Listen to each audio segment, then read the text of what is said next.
বন্ধুরা এখন কথা বলবো আইপিএলে মুম্বাই ইন্ডিয়ান্সকে নিয়ে। আইপিএলে টিকে থাকলো মুম্বাই। সূর্যের 17 রানে 4 ম্যাচ জয়ী হার্দিকরা 7 উইকেটে হারলো হায়দ্রাবাদ।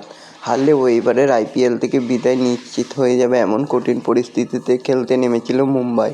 সেই চাপ সামলে হায়দ্রাবাদের বিরুদ্ধে জয় ছিনিয়ে নিল হার্দিকের দল। তো বন্ধুরা এরকমই সব আইপিএলের খবর প্রতিদিন জানতে হলে আমার চ্যানেলটিকে অতি শীঘ্রই লাইক, কমেন্ট, সাবস্ক্রাইব করতে ভুলো না ও বন্ধুদের মধ্যে প্রচুর পরিমাণে শেয়ার করে দাও, যাতে আমার 4000 ঘন্টা ওয়াচ টাইম খুব শীঘ্রই পূর্ণ হয়ে যায়। আইপিএলে টিকে থাকলো মুম্বাই। আজ এই ম্যাচটা হেরে গেলে হয়তো মুম্বাই ইন্ডিয়ান্স খুব চাপে পড়ে যেত। সানরাইজার্স হায়দ্রাবাদের বিরুদ্ধে 7 উইকেটের বিনিময়ে জিতে গেল এবং আইপিএলে টিকে রইল মুম্বাই ইন্ডিয়ান্স। প্রথমে ব্যাট করে হায়দ্রাবাদ তোলে 8 উইকেটে 173 রান।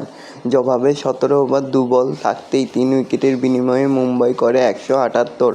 অপরাজিত 10 রান করে মুম্বাইয়ের আশা বাঁচিয়ে রাখলেন সূর্যকুমার যাদব। তো মুম্বাইয়ের কাছে এই ম্যাচটা ছিল খুবই গুরুত্বপূর্ণ। এই ম্যাচটা হেরে গেলে মুম্বাই আইপিএল থেকেই ছিটকে যেত। তবে যাই হোক, সানরাইজার্স হায়দ্রাবাদের বিরুদ্ধে 7 উইকেটে হারিয়ে আইপিএলে টিকে রইল মুম্বাই ইন্ডিয়ান্স সানরাইজার্স হায়দ্রাবাদকে হারিয়ে। প্রথম ব্যাট করে হায়দ্রাবাদের মাত্র রান তুলতে পারেনি বেশি, মাত্র 173 রান তুলেছে। সে রান অতি সহজেই মুম্বাই ইন্ডিয়ান্স তুলে নেয় এবং জিতে যায় এবং আইপিএলে টিকে থাকলো।